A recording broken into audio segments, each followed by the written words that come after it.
I'm Melissa Shanahan, and this is the Law Firm Owner Podcast, episode number 184.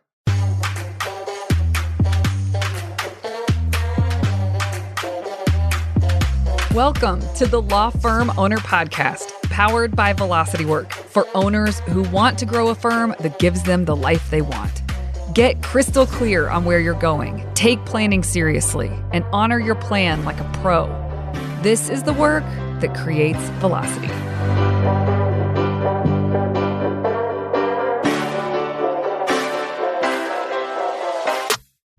Hey everyone, welcome to this week's episode. As you can probably tell, I've been under the weather. My voice is going day by day. I've been leading retreats and showing up. This is it. This is when clients are coming to the office. So I've been keeping my distance, and yeah, we're still having great days. I'm definitely hopped up on medicine, but it's all good. 'Tis the season, right? Man, this is the first season in a long time I realize how much I take my health for granted. It's just been one thing after the next for this household. Mostly me and Lachlan, which I'm like, why am I the frail one between my husband and I? I mean, he's felt it some, but my son and I have just been down for the count consistently over the last 6 weeks. So hoping that this is it. I'm like, there's like nothing else to get. I feel like I've gotten everything in the last 6 weeks, and so has he. So now, does that mean the immune system is bolstered and we're ready to go and we can handle anything?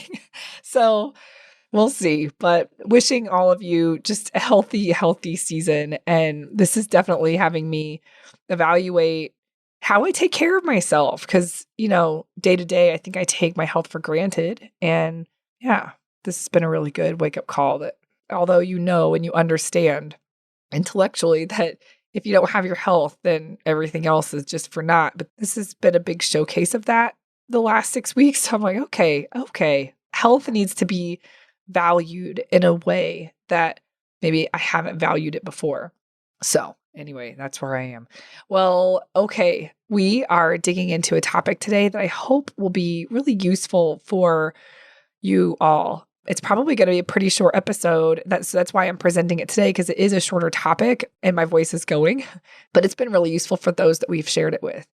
We led a retreat for a firm who had several associates, and they were having a problem with culture of accountability. And so that was one of the things that was covered in the retreat. And their hourly billing goal for their associates was 100 hours a month. And there were associates that weren't even close to that.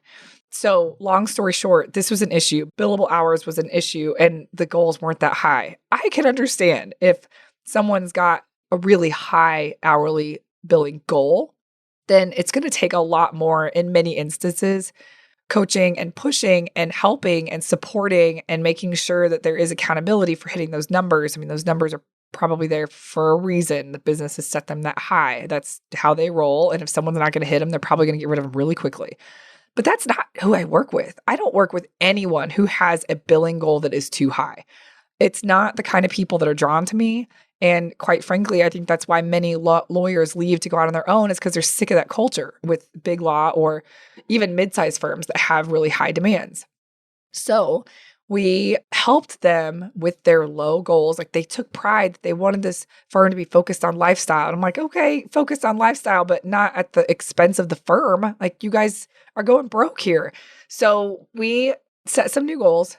They put together a plan that they were going to roll out.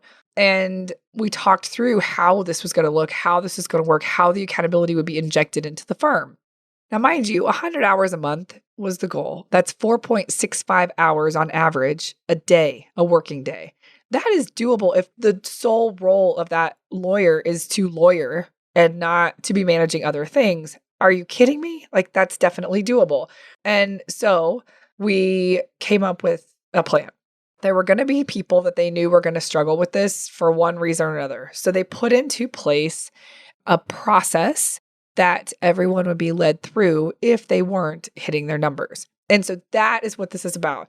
The reason we put this process into place is because if you have a problem, you need to apply a process to the problem to create the outcome that you want. That is the way to go. That's the way to think about this, because it removes human emotion out of it. It removes all the muck. If you have a process or a system that you follow, to get X result. And then, of course, maybe the process or system needs to be tweaked after it's tested, but you have to have a process instead of just kind of going at things in one-off scenarios. That is not a way to build something and build something meaningful and sustainable. And it's not a way to have accountability built into the DNA of an organization. So you have to have a process. So I am going to share with you the process we mapped out with them for them. Many people that I've showed this to afterwards really liked it and they wanted to adopt it as well. So I'm going to share the nuts and bolts of that with you. So every month they were going to start having monthly one-on-ones and check-ins with their associates, a partner paired with an associate. And they're going to cover certain things in there. But what I'm going to cover today is what those meetings look like when the numbers are down. So imagine anyone in your firm that has a KPI or has a number that's expected for them. And I highly recommend that you do give a number to your employees so that they have something to shoot for and work for, and it allows you and them to measure success. And it's not about perfection and always hitting the number perfectly. It's about setting goals and meeting goals and putting in the effort to meet the goal. And if you fall short of the goal, but the effort was there, what's the learning? What do we need to do? What do we need to adjust, etc.? Now, when the numbers are down, here is an example of how this can look when you have the one-on-one, the process that you can use to address the underperformance, so to speak. And one more thing before I dig into this, remember, this is always done from a place of authority, not authority like I have authority over you, but authority meaning professionalism. You have to cut out if there is a sense of friendliness, if you tend to be a friend more than a sense of authority or a sense of professionalism in the workplace, you have to cut that. That's not going to give you what you want. So this is all meant to be coming from a place of authority and compassion and support. That is a blend of things. So it could come across warm and supportive and helpful, but clear, very clear on that this is facts, not feelings, right? Okay, so with that said, every monthly one-on-one, the employee brings to the meeting their numbers, their data for the month previous. So for an associate, if we're talking about the number of billable hours posted, then that's what they'll bring to the meeting. Now, if it's down, this is the process that you go over. You want to let the associate or the employee talk about the barriers that they're experiencing to hitting that number. Give them space, ask them questions, get curious about their situation and why, because there may be something that's easy to fix together, or you may be able to make a decision that fixes something that's no big deal and removes a barrier for them. So discuss the barriers, really listen to them and spend time here. Now, once you've really allowed the employee to talk, then it's your job to create together a plan to overcome those barriers. Now, this should be documented. You should have a form for these one-on-ones when the numbers are down that is used. And so there should be a form for meeting number 1 of the numbers being down. Now, in this form, you write out the plan. What is the plan? What are the action steps that are going to be taken in effort to overcome those barriers? And this is done together. You outline, it could just be bullets. And then again, on the form, this is documented. You discuss and document action taken if this number is not reached by the next one-on-one meeting. So the next 30 days, if it's not fixed. Okay, so let's say they come back the next 30 days, the next one-on-one, and the number still isn't being hit. Then the meeting has the same cadence as it did last time. So you look at the numbers together and then you allow them to talk through the barriers and what's changed in the last month, what was helpful, what's still in the way.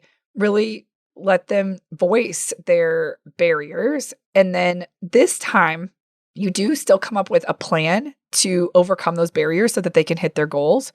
And, that could be around time management. It could be around another employee that for some reason is in their way or holding them up. It doesn't matter what the barriers are, but let them talk.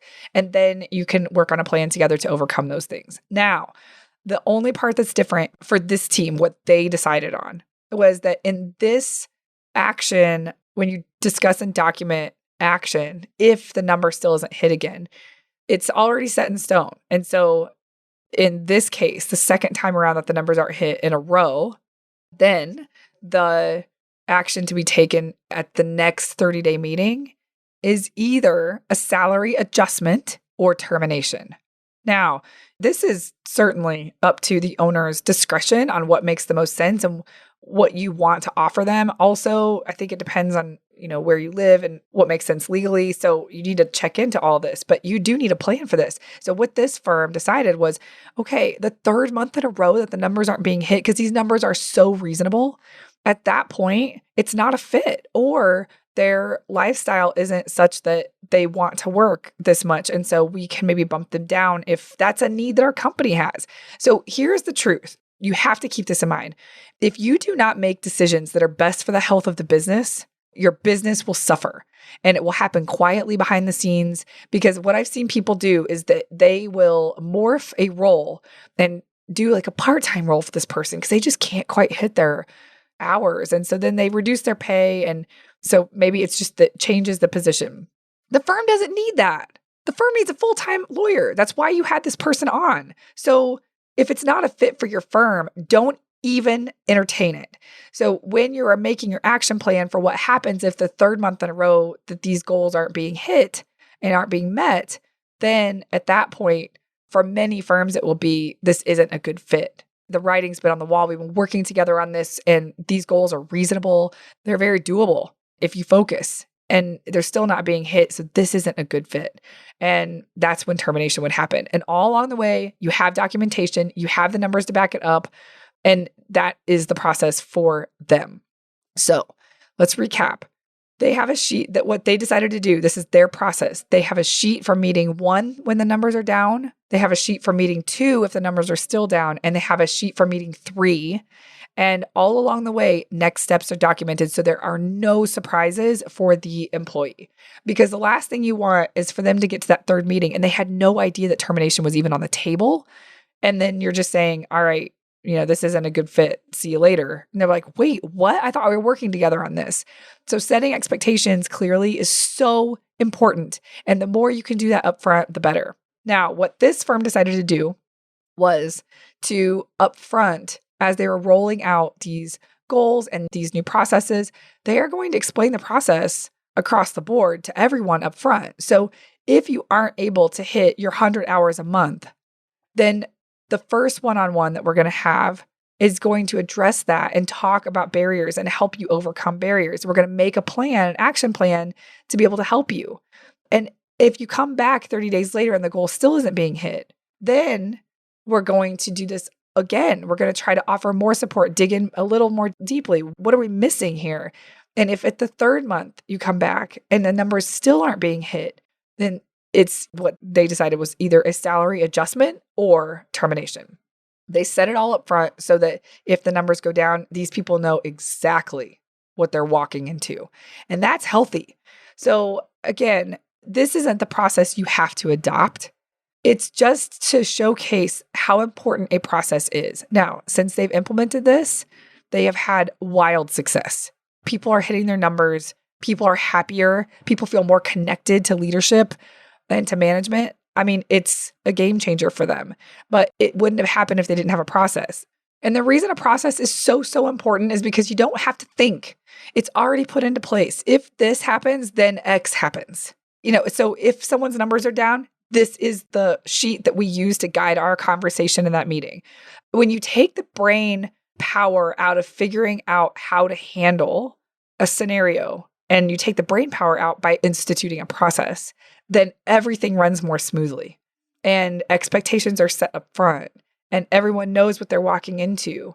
And it's easier to have less emotion and more objectivity approaching the scenario and the problem. And it's easier, frankly, to be that sense of authority and very clear on this is what we do here, this is how we roll, and warm and supportive.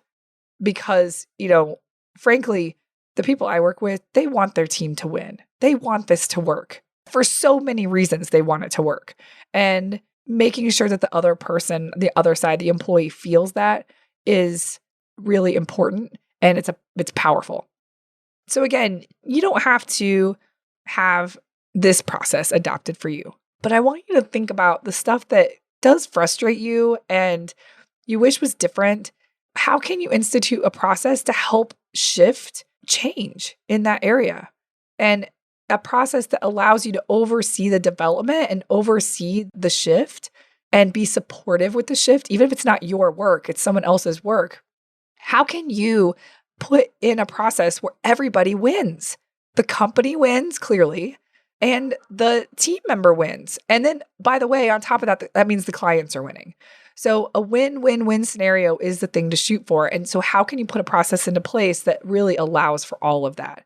I hope that today's episode and this example inspired you or gave you an idea on either how to form a process for yourself around something that feels a little sticky, or gave you an idea on how to tweak a current process that you have. All right, everybody, that's what I've got for you this week. I hope you have a wonderful holiday, and I'll see you here next Tuesday. Hey, you may not know this, but there's a free guide for a process I teach called Monday Map, Friday Wrap. If you go to velocitywork.com, it's all yours. It's about how to plan your time and honor your plans so that week over week, more work that moves the needle is getting done in less time. Go to velocitywork.com to get your free copy. Thank you for listening to the Law Firm Owner Podcast. If you're ready to get clearer on your vision, data, and mindset, then head over to velocitywork.com where you can plug in to quarterly strategic planning with accountability and coaching in between. This is the work that creates velocity.